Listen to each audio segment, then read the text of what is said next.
Welcome back to Ring of Fire. I'm Mike Papantonio. The sequester has forced mandatory budget cuts onto the American public, and the results are exactly what you'd expect. Republicans, they're making underprivileged Americans suffer at an alarming rate. I have attorney Howard Nations with me now to tell us about it.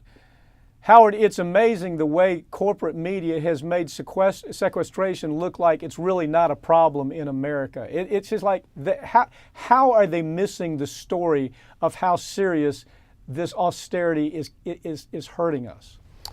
You know, Mike, Aristotle said you can judge a society by the way it treats its most vulnerable citizens.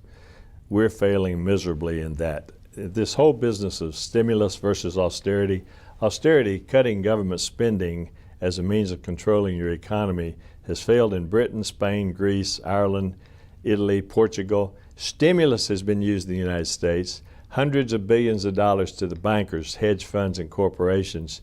Now austerity is being used. The cutting part falls on the poor. Americans, the states are now severely cutting social safety net programs for food for the hungry, aid for the orphaned and abused and neglected children, and education for the poorest children. The results are absolutely disastrous.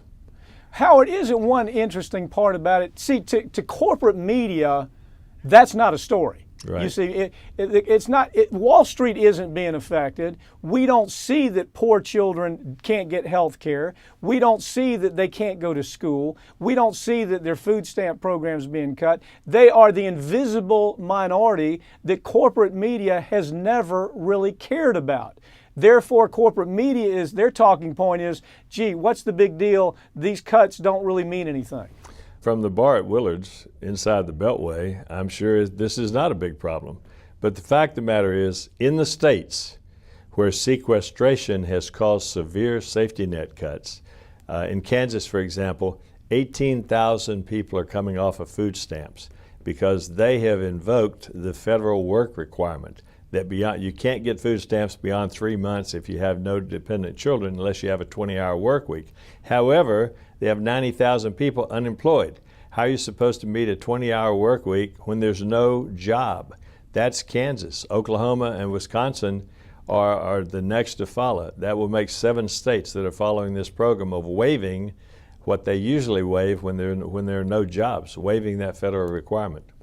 You have Allison Kilkenny did a great job for The Nation magazine, and what she describes this is the hidden rot. In other words, we're not seeing it now. We're not seeing that we're not taking care of everybody. We don't see that we're not educating children, that we're not providing them opportunity. We don't see that now. Therefore, it's unimportant. But her position is that the rot is from the bottom that we don't even recognize. And what are some of the other things that are taking place as this austerity craziness continues under Obama's leadership? Well, in addition to food stamp elimination, there's the child care and the kinship care. In Kentucky, for example, there are tens of thousands of child care and kinship care programs being eliminated, persons falling off the program.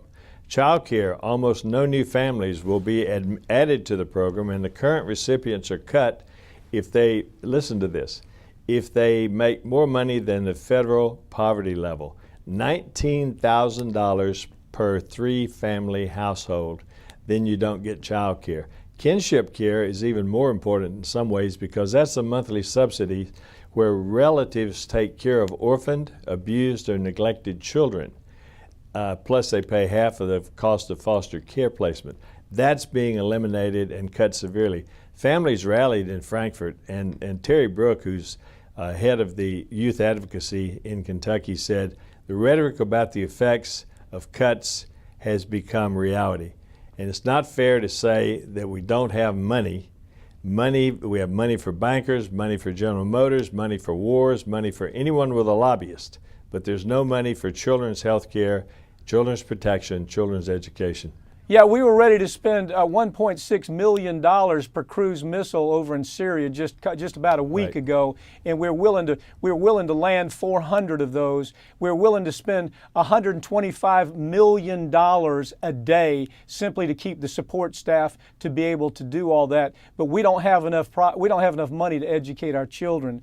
Howard, really quickly, how is corporate media again dropped the ball here? How is it that they've missed this story, and why have they missed the story? Well, corporate media has missed the story for the same reason that the United States Congress has missed it. Congress has missed it because there are no lobbyists for these people. And these people are not they're not the objects of the corporate media. Corporate media is all about covering Wall Street. It's all about covering corporate America, because it's owned by corporations. But for example, the Head Start program now eliminated 57,000 people. The view of corporate media on that is that, well, you know, Obama predicted it was going to be 70,000, so that's really not too bad. Seriously? It's incredible.